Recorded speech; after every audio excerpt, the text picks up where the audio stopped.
সুপ্রিয় দর্শক, আসসালামু আলাইকুম। কেমন আছেন সবাই? সবাইকে এআর ডিজাইন অ্যান্ড প্ল্যানিং কনসালটেন্টের পক্ষ থেকে স্বাগতম। আজ খুবই গুরুত্বপূর্ণ একটি ভিডিও নিয়ে আপনাদের সামনে এসেছি। যারা বাসা করতেছেন, যারা করবেন এবং যারা ব্যাংক লোনের জন্য চেষ্টা করতেছেন, তাদের জন্য এই ভিডিওটি খুবই গুরুত্বপূর্ণ।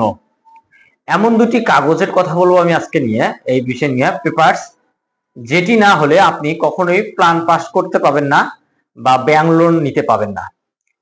সেই পেপারস দুটি নিয়ে আপনাদের সাথে একটু সংক্ষিপ্তভাবে কথা বলবো।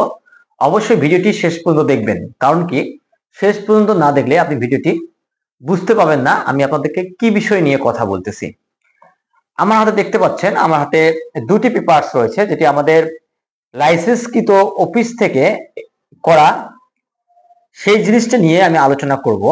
সেটি হচ্ছে, আপনি যে কনসালটেন্ট অফিস বা যে ইঞ্জিনিয়ার কাছ থেকে ডিজাইন করে নেবেন, সেই ইঞ্জিনিয়ার বা সেই অফিস আপনাকে এই দুটি পেপারস প্রদান করবে।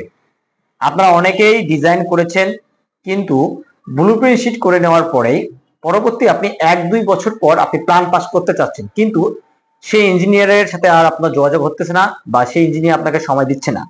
এতে করে আপনাকে অন্য ইঞ্জিনিয়ারের কাছে শরণাপন্ন হতে হচ্ছে। কিন্তু এই পেপারস দুটি এমন ইম্পর্টেন্ট বিষয় যে যে আপনার ভবনের ডিজাইন করেছে সে ছাড়া অন্য কেউ এটি প্রদান সহযোগ করবে না।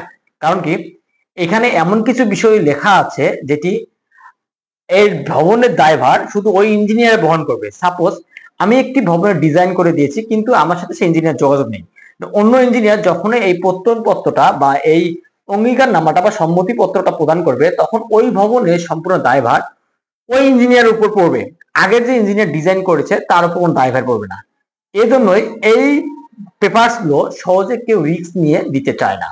তাই আপনি যে ইঞ্জিনিয়ারের কাছ থেকে ডিজাইন করে নেবেন, আগে তার কাছে অবগত হবেন তার অফিস আছে কিনা, তার লাইসেন্স করা আছে কিনা, এবং সে সচরাচর প্ল্যান করে কিনা, এবং যে প্ল্যান করে দিচ্ছে সে এইরকম প্রত্যয়নপত্র তার অফিসিয়ালি প্যাডে দিতে পারবে কিনা। অবশ্যই অফিসিয়ালি প্যাড থাকতে হবে লাইসেন্সকৃত, তাহলে সেটি আপনার গ্রহণযোগ্যতা হবে।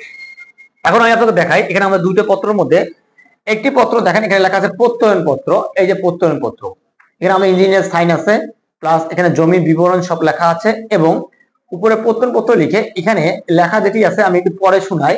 এখানে ফুল ডিটেলস আমি প্রত্যয়ন করিতেছি যে এটা মালিকের নাম, মালিকের বাবার নাম, ওদের উপজেলা এবং মৌজা লেখা আছে, এবং লেখা আছে এখানে নিমিত্তে দাখিল স্ট্রাকচার ডিজাইন আর্কিটেকচার ড্রয়িং সহ সরজমিনে তদন্ত পূর্ব মাটি ভারবহন ক্ষমতা নিশ্চিতে আমি নিম্ন স্বাক্ষর করে প্রস্তুত করিয়াছি। আমি উক্ত ভবনের নির্মাণ কাজে সার্বক্ষণিক তদারকি করেছি, এবং এই ভবনের কোনো ধরনের ক্ষতি হলে সেটা আমি এবং বাড়ির মালিক সহ এটির দায়িত্বে থাকবো। এটা অনুমোদনকারী কর্তৃপক্ষ কোনো দায়ী থাকবে না। তার মানে এটি বোঝানোর চেষ্টা করতে যে ভবনটি আমি ডিজাইন করে দিয়েছি, এই ভবনটি কোনো প্রবলেম হলে এটি আমি এবং আমার যে মালিক রয়েছে আমরা সেটা দায়ভার গ্রহণ করব। কিন্তু যারা যে কর্তৃপক্ষ এটা আপনাকে অনুমোদন দিবে বা উপজেলা সিটি কর্পোরেশন, তারা কখনোই দায়ভারটা নিবে না। দেখেন কত বড়টা কথা, এই কথাটা অবশ্যই থাকতে হবে। মানে এটি আপনি যখন দিবেন না কোনো উপজেলায় বা কোনো পৌরসভায় বা সিটি কর্পোরেশন, সে কখনোই আপনাকে প্ল্যানটা পাস করে দিবে না, যতই আপনি বলেন।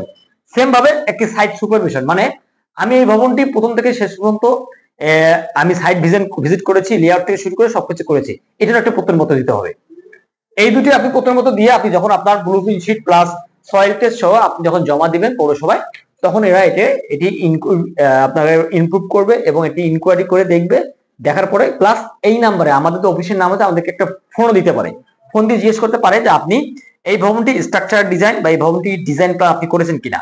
যদি আমি ইয়েস বলি, তাহলে এটি অ্যাপ্রুভের জন্য সম্মতি দিবে।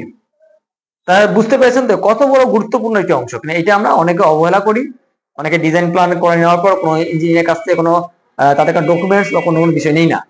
তা আমি এই জন্য এই ভিডিওটি করা, যারা যারা বাসা করতেছেন বা অনুমোদন নেবেন বা অনুমোদন নেওয়ার পরিকল্পনা করছেন, তারা অবশ্যই এই জিনিসটি মাথায় রাখবেন।